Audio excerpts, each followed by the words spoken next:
Right. Good morning, everybody. This is Nicole Whitlock. This is Nicole Whitlock with eCom Sellers, and this is our morning eCom motivation. I come to you every morning, or I try to when I'm not sick, to talk about your e-commerce journey, to help you to get organized, to help you to get focused on your e-com journey. So my passion is helping people to get focused, to make progress, to be organized, to make the progress that they've always wanted to make in their e-commerce business. And if that's you, if you need a little help getting motivated, getting organized, getting structured in your e-commerce business, I'm here for you. I'll be your biggest cheerleader and I'll support you along the way. You can schedule a free 20-minute coaching session if you really want to talk about your schedule, looking at your plan for the future, what you do every single day to move the needle in your business. And you can schedule that by going to ecomsellers.com, clicking on freebies, and scheduling a free 20-minute coaching session. If you are a person that needs support on this journey, then you can join eCom Sellers Academy, where we offer weekly live eCom training. In addition to that, we have online support, so you can submit your questions. If you have any questions, you gain access to 10 free retail arbitrage leads and 10 free wholesale lists every single week.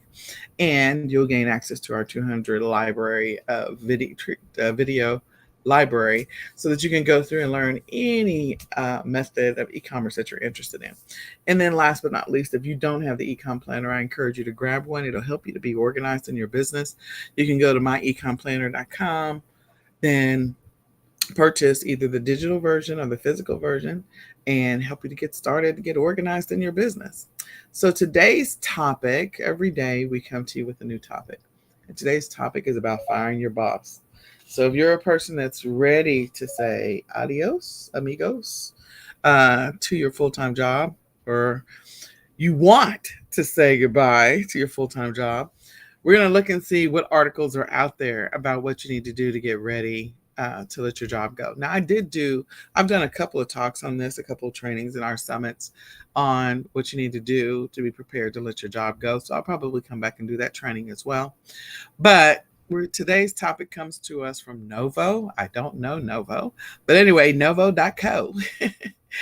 And it says 15 things to do before turning your side hustle into a full-time business. So I don't know that they're focusing 100% on e-commerce. It could be talking about anything, but let's see what this article has to say, and let's see if it's helpful. So this is the 15 steps. The first thing is generate a plan. Absolutely. Before you decide that, hey, I'm out of here, you need to make sure that you have a plan I always say a plan to replace your full-time income. As far as your e-commerce business is concerned, you need to see where your numbers are. And the eCom planner can help you with tracking that, looking at your data on a regular basis and seeing where you are, looking at your consistency and your habits around how you run your business. That's all going to help you to ensure that from a financial standpoint that you can pull the trigger. So if your business is not where you want it to be or need it to be, then you need to develop a plan to be more consistent in your business and to get to your target numbers that will allow you to leave. I also think that the next number 2 is know your numbers, which is what I'm talking about. So if you don't know what your numbers are, how much do you need to live? How much do you need to keep the lights on and keep water coming out of the faucet? How much do you need to be able to cover insurance if your company is providing you with insurance? How much do you need? So you should at least have a little bit of a buffer, and you should know how much money you need to live and how much is your business generating. And, depending on whether or not you're single or married, I think that if you're married and you have kids, I think you should at least have 1 year's worth of income set aside and savings. I'm sorry, but that's the way I feel about it. And then you also, with that, you should have 1 year's worth of experience in your business to ensure that you know what it is like in first quarter and second quarter and third quarter and fourth quarter, meaning what are the sales like, what's the traffic like, what's the activity like. And if you've got that knowledge under your belt, then you are somewhat prepared, not 1000% prepared, but you are somewhat prepared to be able to pull that trigger. So know your numbers. What do you need to live, and what is your business doing in order to get there? All right, so I agree with number 1 and number 2 for them. Number 3, they have develop your why. You got to know why you're pulling the trigger. Is it that this is a passion for you? Is it that you're tired of your boss? Is it that you want to do something more with your life. You decided, hey, I know life is short, especially with COVID. I want to do something different. Or is it that, what is your reason why? Is it your family? Is it more time with them? Maybe you spent a lot of time commuting in the past and you're like, I want to be done with this. Traffic is horrible. Or maybe you have a horrible boss. That movie, the movie Horrible Bosses is actually pretty funny. But what is it that that's making you decide that you're ready to pull the trigger? And then understand your market and your customer base. Again, you're in e-commerce, so you know that I was literally having a very similar conversation with my son last night because we were working on his Shopify store, and I said, what are these products that you have in your store? So he's just giving me a random answer. I said, what are people getting ready to buy? And he was like, I don't know. I said, no, no, no. Think about this. What did we buy last May, last June, last July, last August? What did we buy? Because if you're trying to make money right now, you got to be selling what people are buying if you're trying to make money right now. If you're not selling what people are buying, your stuff might sit there. Now, exception to the rule is there are some things that sell all the time, replenishables, consumables, things that don't require a specific time of year or season. And those are also things that you could be selling. But just having that conversation of knowing what it is that customers want or what customers are willing to come out of pocket for, especially in a recession. What are you selling? What do people want to buy? So you need to understand that and understand what you need to be doing in order to generate that regular income that you're going to need to replace your current job. If you don't know what that is, you need to figure that out. The next is to start small. I agree 1000% on this journey. You are starting off small. So if I'm saying in my mind, now not everybody's going to say I'm going to wait 1 year. Depends on if you have a family. If you don't have a family, you don't have kids, you're not married, you're not supporting anybody else, then 6 months you might be able to pull the trigger. But I think that it's good as an e-commerce seller to know what every season is like, and that's the reason why. Meaning every quarter is like, and also every season, so that way you can have a game plan for this is what I'm going to do in the spring, and this is what I'm going to do in the fall, and this is what I'm going to do, in the winter, or this is what I'm going to do in first quarter and second quarter and third quarter, so that you have a game plan. So start small, and sometimes Q4, your results from Q4 is a good jumping off point. So you can go from Q4 to Q4. That might be a good jumping off point, but start small, and that way, you won't be overwhelming yourself along this journey. You do have to make sure that you've built a schedule that will allow you to sustain this while you're trying to build that revenue and that plan. Number 6, set goals for your business. Absolutely. I think, I just named that. You need to make sure that you do have some goals for what do you need to accomplish in first, second, third, fourth quarter? What do you need to do? And also in those seasons as well. What's the kind of revenue that you need to make, knowing that fourth quarter could be amazing? And what if, well, much like me, 3 fourth quarters in a row, not in a row, but not consecutively, but something unexpected happened in my fourth quarters. And so, then what's your game plan to rebound if you have an unexpected fourth quarter? So I've told the story before, like I feel like it was 2015. I'm not really sure. I got to go back and look, but like 2015, eBay, when that was my primary selling platform at the time, because I was just messing around on Amazon, just trying to figure it out. But but eBay, I had been going strong for over a year when I started in 2014, and I think it was 2015, they shut me down for fourth quarter. Like, I got a notice in October for something. I don't even remember what the message was or what the problem was.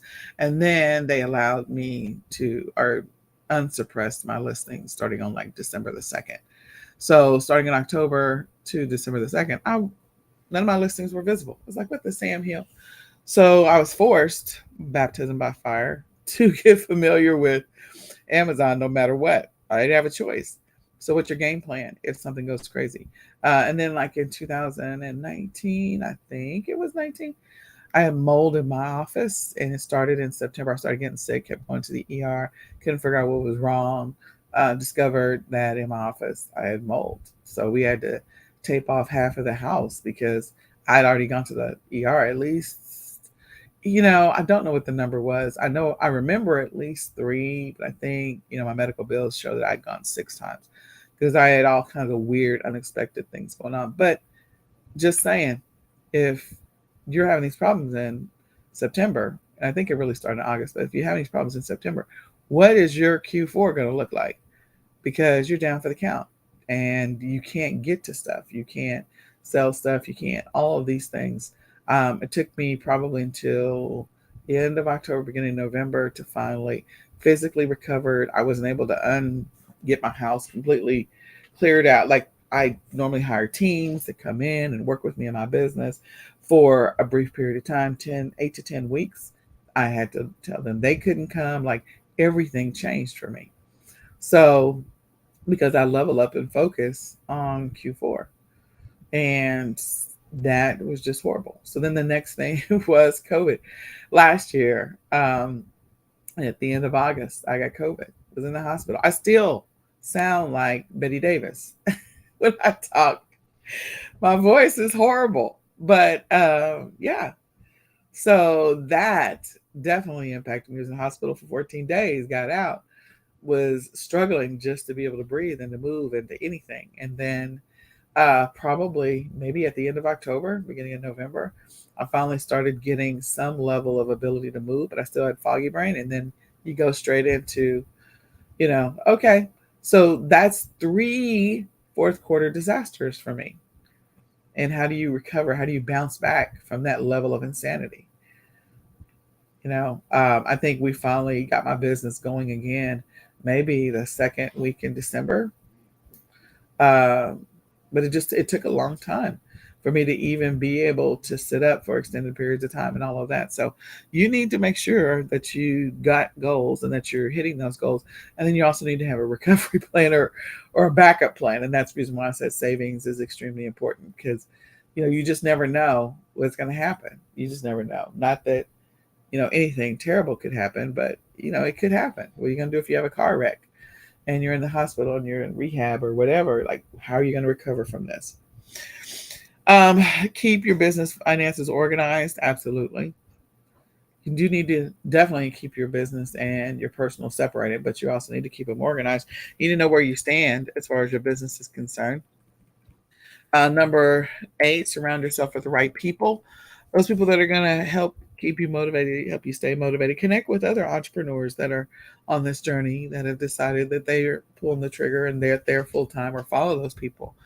Maybe you can get some insight. Now, I will tell you, social media is a deceptive beast because there's the story that is shared and there's the story that is not shared.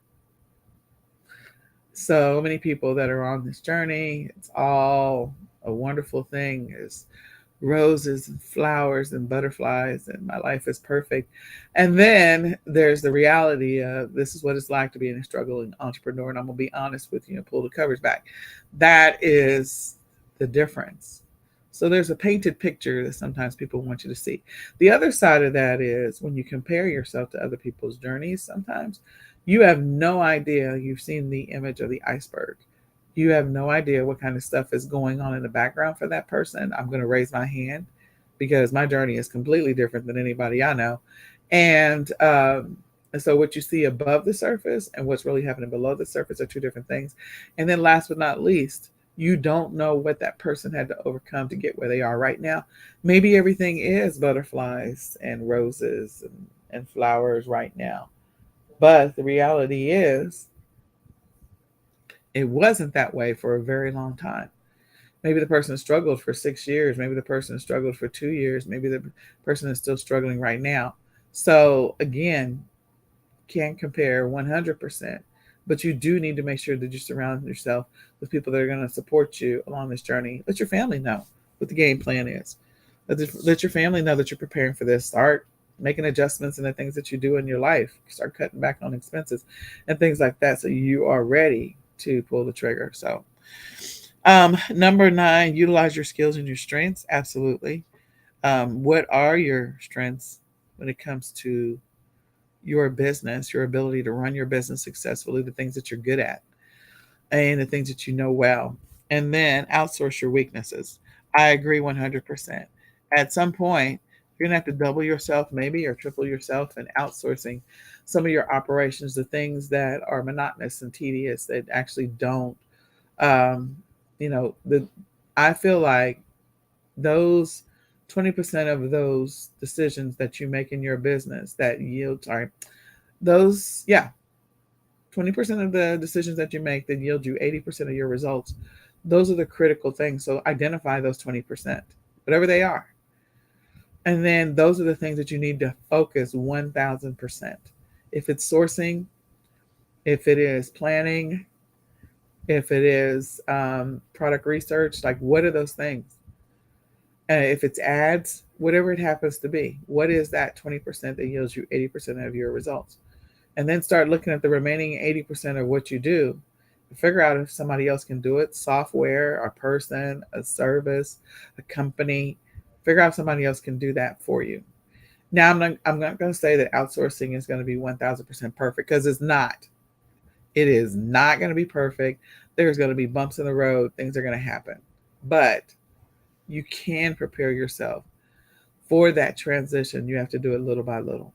So maybe your strategy is, once you identify that 80%, and maybe that 80% is comprised of 10 things that other people could potentially do, maybe you make it a target that once a month you outsource one of those things. And at the end of 10 months, you've outsourced all 10. That could be a strategy, something to think about. Number 11, find ways to scale your business. Absolutely. Also find ways to get some organic traffic where you don't have to spend any money. Find ways that things that you can focus on so you don't have to spend any money. So are there efficiencies that you can gain in your business as well that will allow you to scale your business? Maybe it's just buying back some time because you've streamlined a process, automated a process, taking out all the extra fluff in a process or a procedure or a routine, so that way you can also scale your business. So what are some of those things that you can do to scale your business? Number 12 is just take care of yourself. Absolutely. Because if something happens to you, dun, dun, dun, what's going to happen to your business? What's going to happen to your income? You do have to figure out, in the midst of all of this, preparing for the future, preparing for the transition, that you figure out how to incorporate taking care of yourself on a regular basis every day. Number 13, network with peers and mentors. I did say that already, so indirectly that's the same thing, but definitely let your family know what your plan is. Number 14, set a deadline. Dun, dun, dun. Make sure you set a deadline. Yeah. Set a deadline for when you're going to pull the trigger. When is that date? And be working towards that date. Okay. So, if you need to add another fluff on that, like another month as a padding, that's fine. If you want to take the first month and use it as a trial run to see what you can accomplish in 1 month. And then from there, start and establish your deadline and do that too. There's all kinds of ways in which to do it, but you do need to start. And then number 14, keep learning. I think this is one of the most important parts of the journey, is that, if you're an e-commerce seller, you've been selling for a long time, that's fantastic. But there's always an opportunity to learn something new. Even if you learn one new thing a month, or you get better at one thing in your business a month, I think that is a great strategy to help you to grow and to scale your business.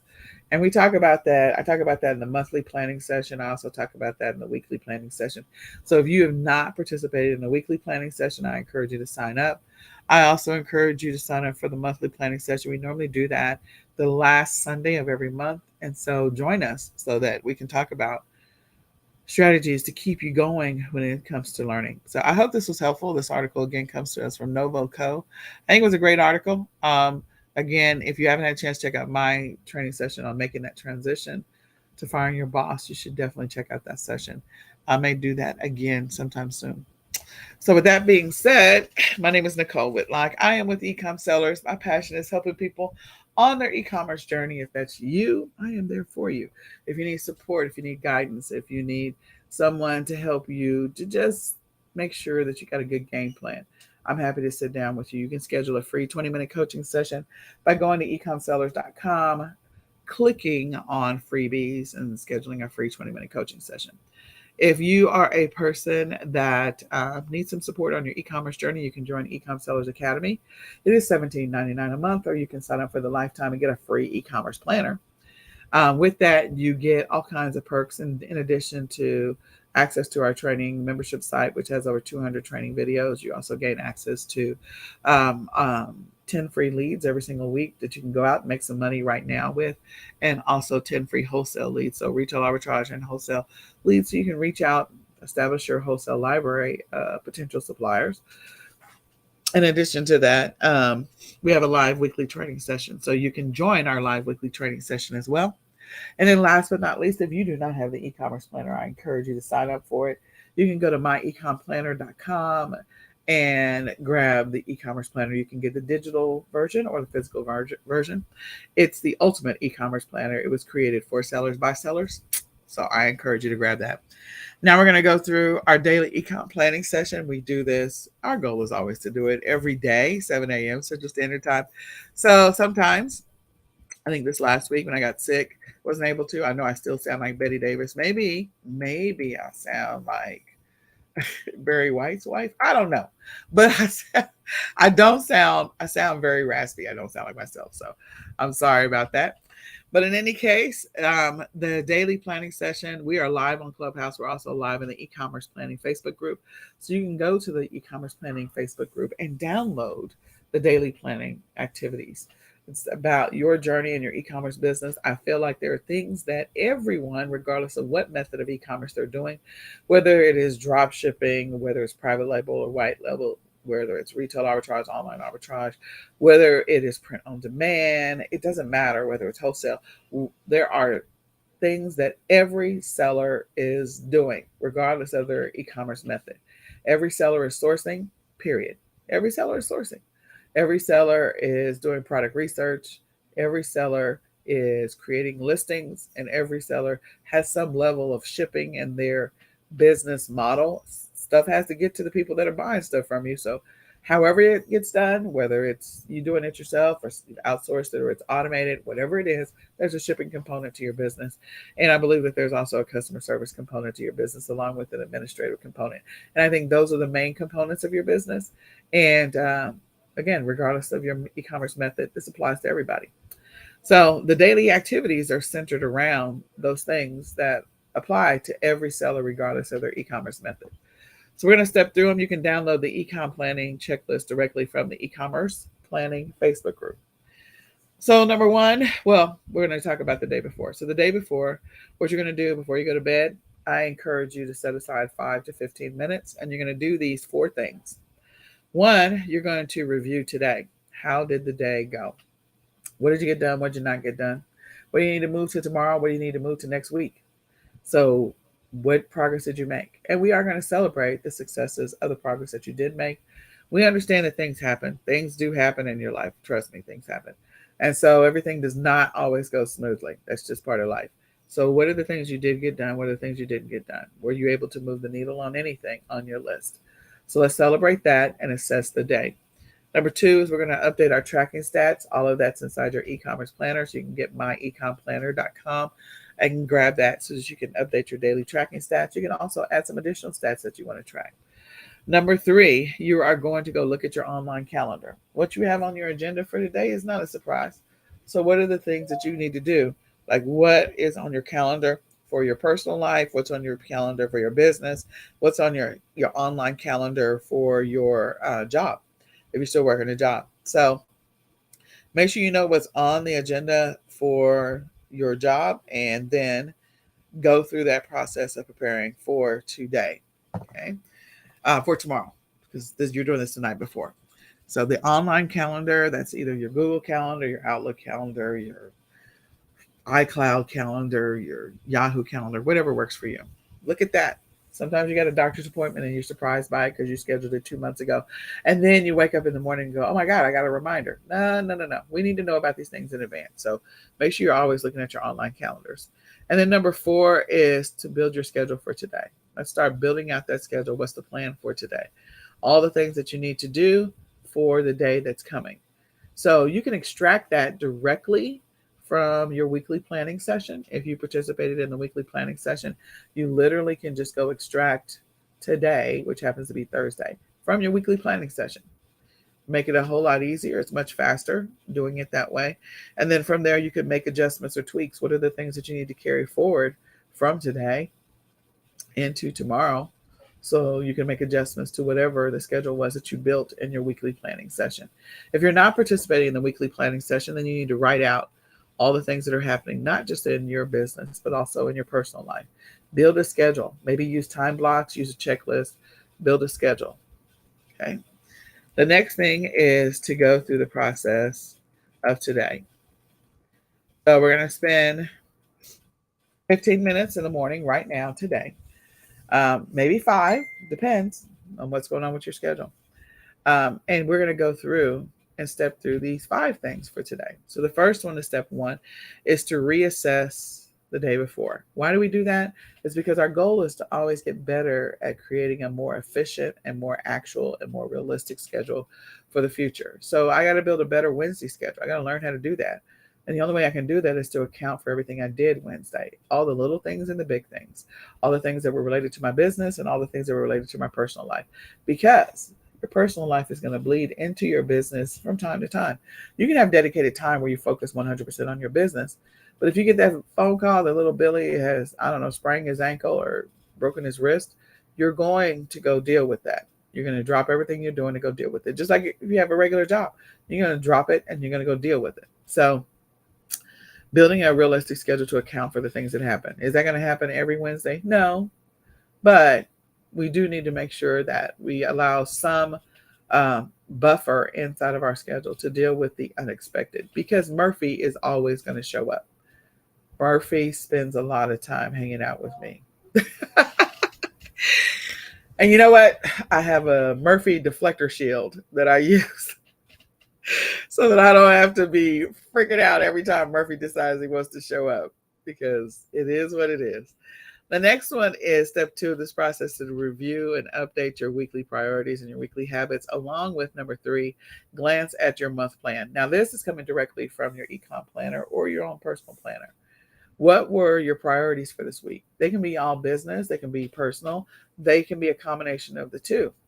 You know, if your mom's going in for surgery, there might be a couple things you need to do today, this week, that to prepare for that surgery. Maybe that surgery's in 2 weeks. And so maybe you have on your agenda that this week I need to follow up with her doctor and her anesthesiologist, find out what post-care she's going to need. Like, these are all things. And this is something that's important. So your priorities are things that are important. In addition to that, you know, there may be some priorities in your business. Maybe this is the week in which you start ordering back to school supplies, or you start ordering Halloween supplies, or you start sourcing and doing product research on Halloween inventory. Like, I don't know what's going on in your business. But again, you have some priorities for this week. So we're going to make sure that we account for those things. And then what are the habits that we're building and tracking? So how are we doing on those? And what's happening on your monthly planner? What's on your goals for the month? You know, when you do the monthly planning session with me, you set at least 20 to 25 goals for the month. So where are you on that journey? Because you're almost halfway through the month. So hopefully you are almost halfway through your goals. And if you're not, that's something to take into account, because you should be whittling away at them slowly, slowly, slowly every day, so that at the end of the month, you hopefully get through the majority of your goals. Number 4 is to pull out that schedule you built last night. And let's go through it and let's assess it. Let's determine what the main thing is. And then from there, you know, make sure we account for all the other things that we do in our life, the regular stuff, everything we already do, and the things that we need to start doing or should be doing, things that we're building routines around, building habits around. So let's go through that. If you like to build a checklist, that's fine. If you prefer that over a time blocks, then that's fine as well. And the planner, we separated it by morning, afternoon, and evening, giving you the opportunity that if you want to do checklists, that's fine. If you don't want to do checklists, you can set it up to where you do time blocks. But again, what are the morning things you need to get through, the afternoon and the evening, and taking into account what your time for your job, because that is time that you are spending doing something. So we get 24 hours in the day. Of those, we maybe get 16 hours to do stuff and 8 hours to sleep. Maybe you're not getting 8 hours of sleep. I'm not getting 8 hours of sleep. I got an autistic son. I'm lucky if I get 4 to 6 hours, which is bad. I know that. Trying to solve this problem for years. So I never know when I'm not going to get any sleep. It's always a surprise to me when I'm not going to get any sleep. But go through that and start accounting for your time. Where are you spending your time? Especially if you are at a process or a place where you're ready to fire your boss. That's going to be critical that you really start becoming your own personal time cop and you start accounting for where you are wasting time and where you're spending time because you don't have a lot of free time to waste if you have a date, a targeted date. So stop wasting time, get focused, buckle down. So that will help you step forward that process, and using the ecom planner will help you. Number 5 is to build your schedule for tomorrow. What is your schedule for tomorrow? And make sure you identify the main thing. If something goes wrong, the day goes to hell in a handbasket, what is the main thing that you need to focus on for that day? So, last but not least, let's do some advanced planning. Let's prepare for the future. Let's not be surprised by it. Okay. If you know that your mom is having surgery, what adjustments do you need to make in your business in order to accommodate the fact that you're going to have to care for her? Maybe, I don't know. Or that you're going to have to coordinate her care from a distance or something like that. If you know your kids are going to be out of school for the summer, then you need to be building your plan for them. What are the activities you're going to have them engaged in? What are you going to have them do in your business? What are you going to do to keep them busy if you normally work in your business during the day? What are those things? Or what are you going to do to regain your time in the evening? Because they've been at home all day. When you come home from work, they're going to want to do something. Because, when they were going to school, they were doing something all day. And now when you come home, it's like, Dad, I want to go, blah, blah, blah. And you're like, no, I got to work in my business. So you got to figure that balance out before this Mack truck hits you. It's not a surprise. These are things that are coming. So plan for them. So plan for the disruptions, the interruptions that are going to be coming, the small ones and the big ones, the extended ones. So you have a game plan to tackle that because, again, you have a deadline that you're trying to hit. So make sure you hit your deadline and don't allow the things that you know that are coming up to be excuses as to why you didn't meet your goals. Don't allow that. Not trying to stress you out, just trying to help you to get focused and get recentered. So with that being said, I hope this information was helpful. I hope that you use this to help you on your journey as you get ready to pull the trigger. I probably shouldn't say pull the trigger, fire your boss. We'll say that. In any case, this is your opportunity to get way more focused, button down, tighten up your routine, improve it incrementally over time so that it is a well-oiled, well-functioning machine. And then you'll find those pockets where you do have free time to enjoy just sitting down and eating an ice cream with your kids. So with that being said, my name is Nicole Whitlock. I'm with eCom Sellers. My passion is helping people on their e-commerce journey. If you are a person that needs some support, some help, some guidance on your journey, you want to get a little more organized, a little more focused, then I'm here for you. I just want you to know that. You can schedule a free 20-minute coaching session by going to ecomsellers.com, clicking on freebies, and scheduling a free 20-minute coaching session. In addition to that, if you need some support, you can definitely join eCom Sellers Academy. It's $17.99 a month, and we're here for you. You gain access to 200 training videos. In addition to that, you gain access to our membership site, our Facebook group. You'll get 10 free retail arbitrage leads every single week. You'll also get 10 wholesale supplier lists every single week. And you get live weekly training sessions so we can talk about what's working now. And then last but not least, if you have not grabbed the e-commerce planner, I encourage you to go grab that. It was a planner that was built for sellers by sellers. And so if you're a seller, you need this planner. Okay, let's get organized together. You can go to myecomplanner.com, go and purchase it, download the digital version, or buy the physical version. So I hope this was helpful. I hope you have an amazingly blessed, successful, highly productive day, and that you reach all your goals for the day, the week, the month, and this year. With that, I'm going to say goodbye for now, guys. Hopefully tomorrow I will not sound like Betty Davis. A chain smoking Betty Davis. All right. We'll say goodbye for now. Bye, y'all.